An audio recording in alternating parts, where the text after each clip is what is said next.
And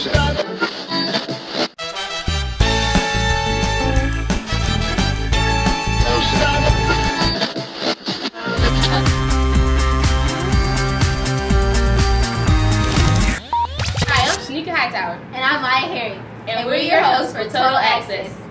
To start things off, we're going to go to the Paul Langford Stadium with Kemberlee Beatty for What's in the Know.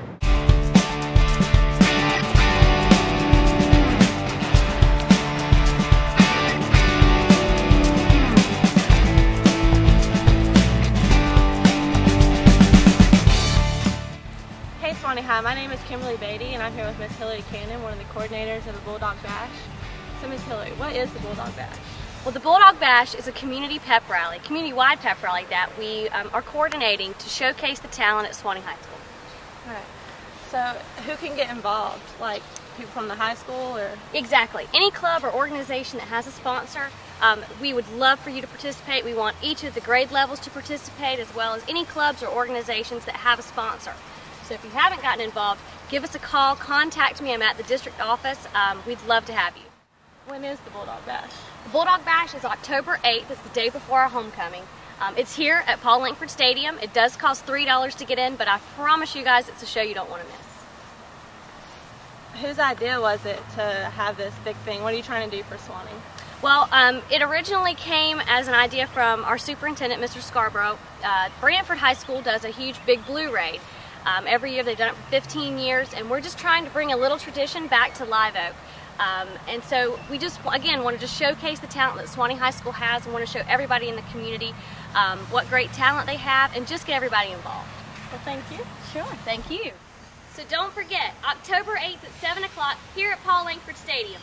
Come join us for the Bulldog Bash.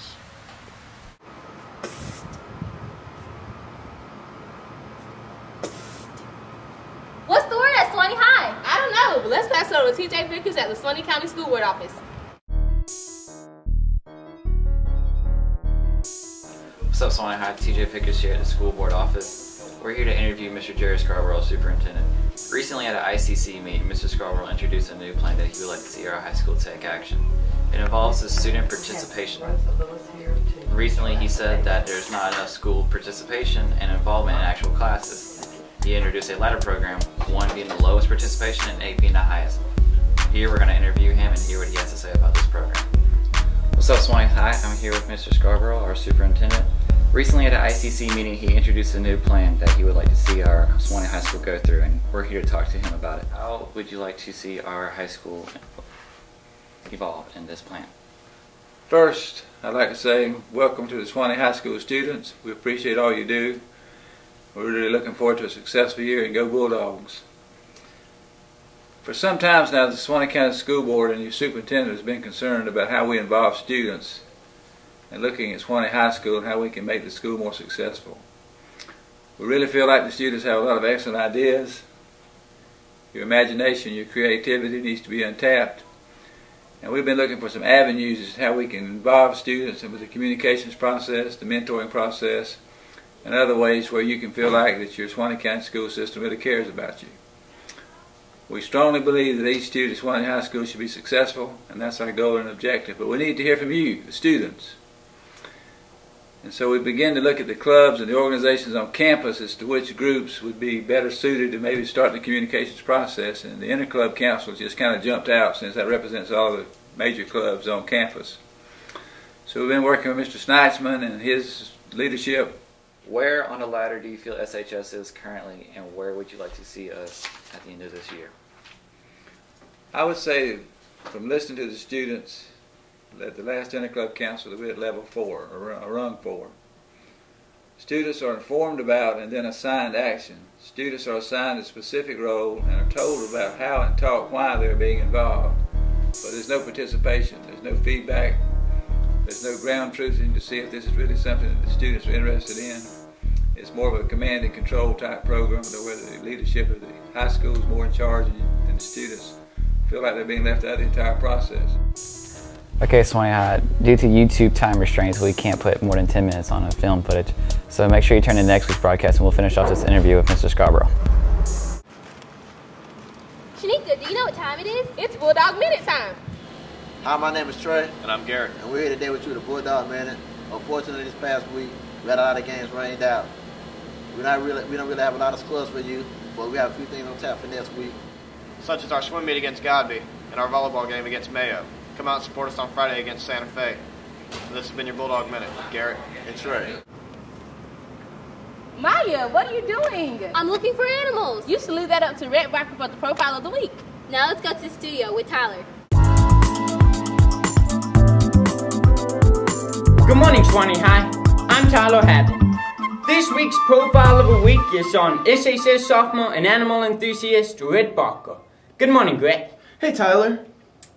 Tell us about how you got interested in becoming an expert on animals. Well, ever since I've been about this high, I've been watching Steve Irwin, Jeff Corwin on TV, and also been reading all about animals, and my dad's a vet, so I've just kind of been surrounded by it.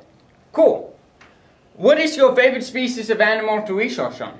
Man, that's really hard to say. I guess any kind of reptile or amphibian, I just love those because they're so bizarre and so different. When do you find the time to film your animal videos? Well, I carry my camera around with me pretty much all the time. So just, if I see an animal, I make time. Awesome. Where do you go to find unique species of animals? Right now, I'm trying to film all the endangered species in Florida within the next year. So there's like 40 of them. So I'm going to be traveling all the way from the Everglades to the Panhandle, pretty much everywhere. Tell us about your experience with being filmed for Nickelodeon News. Well, it was pretty crazy. I wake up in the morning, get dressed, go outside, and there's this big camera crew there with a producer and everything. So we go down to the river, and this was just after that big flood on the Suwannee, right?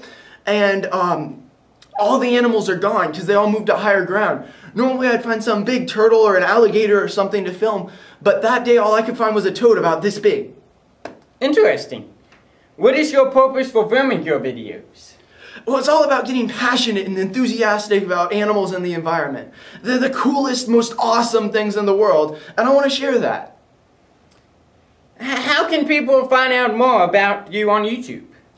Well, if they want to go to my website, they can go to teenwilderness.tk. That's www.teenwilderness.tk, not .com. And if you want to find me on YouTube, you can go to youtube.com/user/TeenEarthNetwork. You hear it, Suwannee High. I'm Tyler Hadden. He's Rhett Barker. Back to the guys in the studio. Maya, girl, I cannot believe you were driving while texting. I always do that. You shouldn't be doing that. Let's pass it up to Garret and see what he has to say about driving while texting.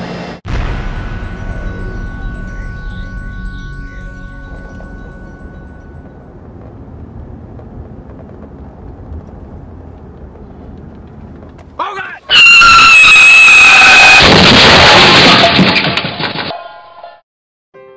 Hey, this is Garret Rowe with your public service announcement.